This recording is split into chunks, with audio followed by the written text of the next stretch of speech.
Hi everyone, my name is Bailey Brown and welcome to this week's lesson.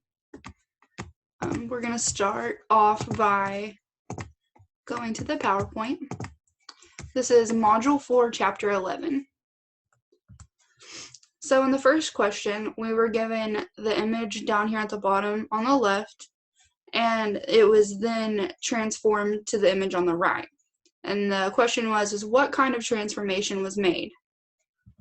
So these are the different types of transformations. There's a translation, which is just an object moving to the left or the right.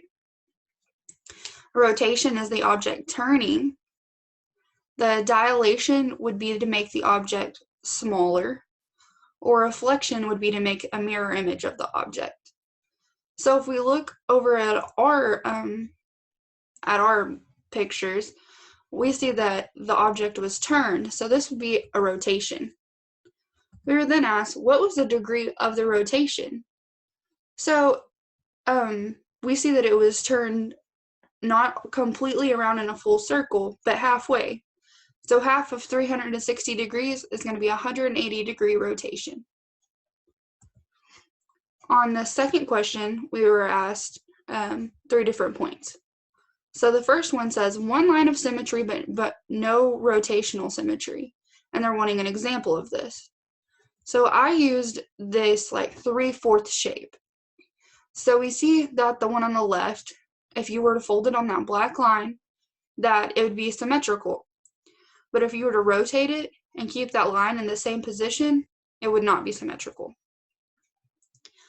So then we look at the second question, and it says rotational symmetry but no reflection symmetry. So for this example, I used a triangle. You could rotate it in any way using one point to the side, and it would still be symmetrical. But there's no way that you could reflect it across itself and it be symmetrical. And the third one asks for a line of symmetry and rotational symmetry. And this is not possible. This does not exist.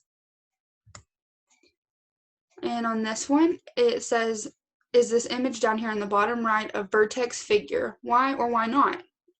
So first off, we need to know what a vertex figure is. A vertex figure is when these shapes line up and fit perfectly together, and the sum of their interior angles, is going to equal 360 degrees.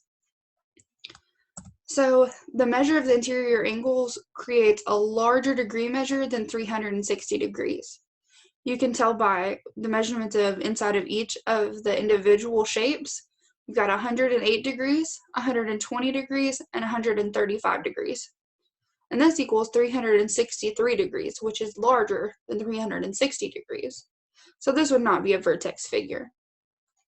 It then asks, how could this figure be changed to form a vertex figure?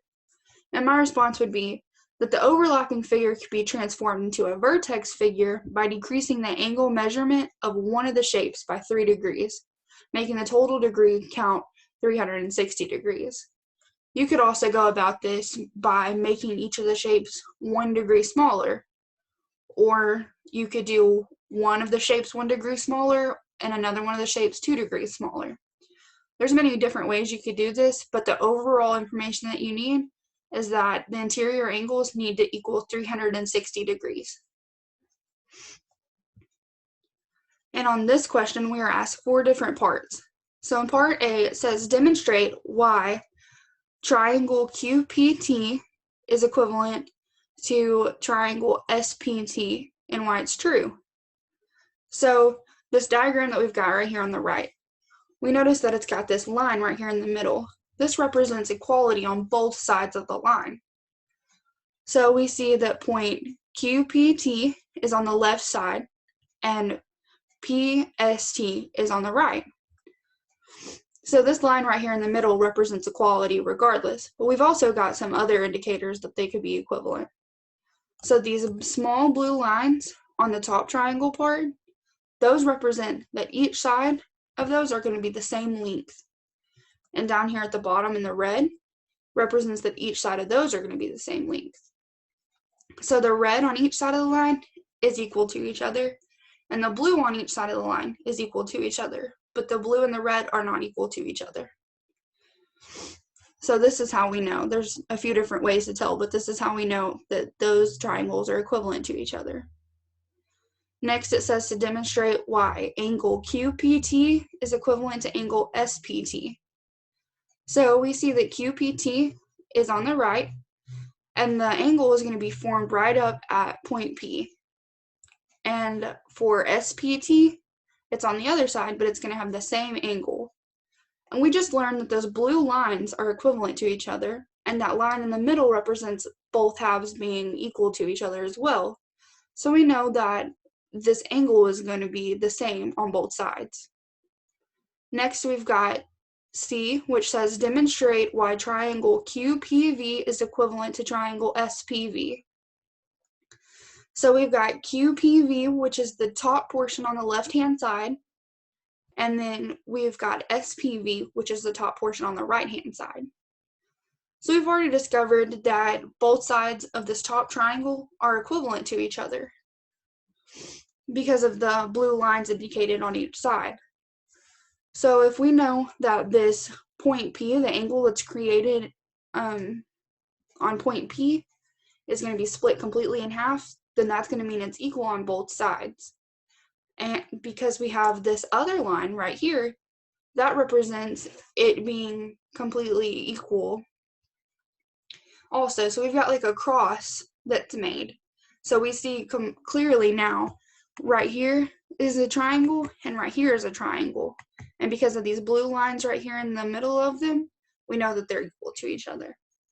And lastly, it says demonstrate why angle QVP is a right angle. So let's get rid of all of this real quick. So QVP is going to be right here in this top left-hand side. So we know that this is a right angle simply because we can put a box in this in the corner right here because it's a 90-degree angle. Next, we've got this question that says, what is the measurement of angle NOQ? So we need to know that the central angle of a pentagon is 72 degrees, and the central angle of an equilateral triangle is 120 degrees. So what we're going to do is subtract the central angles. We're going to go 120 minus 72 equals 48. And if you notice, there's two triangles inside of this one. So we're going to divide 48 by 2, which gives us 24 degrees for our angle NOQ.